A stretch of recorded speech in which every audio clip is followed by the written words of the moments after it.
ভাই অত্যন্ত ভালো মানুষ ছিল, আমার ভাইয়ের কোনো দোষ নেই। আমার ভাইকে এইখানে কুপিয়ে, এখানে আনতাবড়ি কুপিয়ে আমার ভাইকে মারার জন্য হত্যার চেষ্টা করেছে।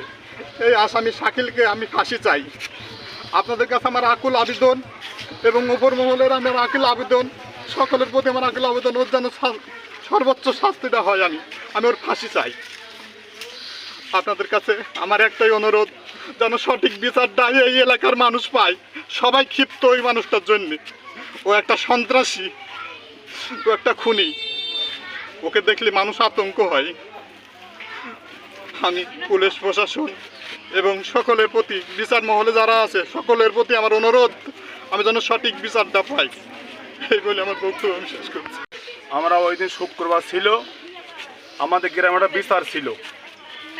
বিচারে যখন ছিল, অবশ্যই আমাকে ওই বিচারের যেসব লোকজন ছিল আমাকে অবগত করেছিল। ওই বিচারে আমি আসছিলাম। আসার পরে বিচারটা শেষ হয়ে যাওয়ার পরে তখন আনুমানিক 3টা অথবা 3:30 বাজে বিচার শেষ হয়ে গেছে।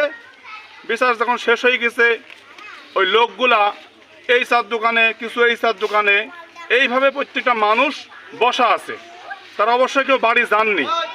আচ্ছা, আমি নিজেও ওই মানিকতলা মোড়ে বসেছিলাম। ওখানে বসে চাটা খাচ্ছিলাম। কিছুক্ষণ পর দেখলাম ওই শাকিল একটা হেসুনি বস্তানি আসছিল এবং ওই দোকানে একটা লোক জিজ্ঞাসা করলো, শাকিল তুমি কোন যাবা? শাকিল বললাম ঘাস কাটতে যাচ্ছি। যাওয়ার পথেই আমরা ওইখান থেকে দেখছি এই জায়গাটা জ্ঞানজাম সৃষ্টি হয়ে গেল। জ্ঞানজামটা সৃষ্টি যখন হয়ে যায়, কাজল বলে একটা ছেলে আমাকে ডাকে, মামা মামা আপনি এগুলো আসেন, আপনি এগুলো আসেন, একটা দুর্ঘটনা ঘটেছে। আমি ওই মোড় থেকে আমি দৌড়তে এই মোড়ে চলে আসি। আসার পরে দেখি এই যে আতিয়ার দোকানে ফজল বলে একটা লোক, ওখানে লোক কমপক্ষে 100 ছিল। তা আসার পরে দেখি ওই যে শাকিল যে কোপ কাপ মেরেছে, এগুলো অবশ্য আমরা দেখিনি। পরে এসে দেখছি যে এড়ু পাতাড়ি কোপ, মানে এত কোপ, প্রচুর কোপ, এরাম কোপ যে একটা মানবিক, যেটা মানুষ, সে আরাম কোপ মারতে পারে না।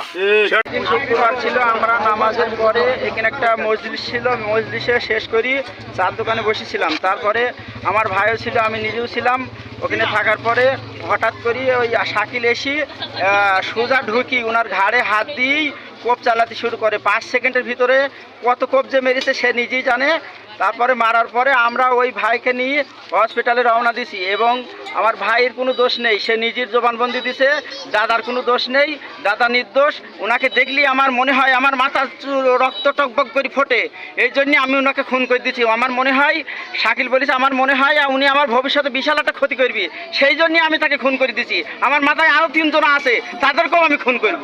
তার আমরা সর্বোচ্চ ফাঁসি চাই, তার এক কথায় আমরা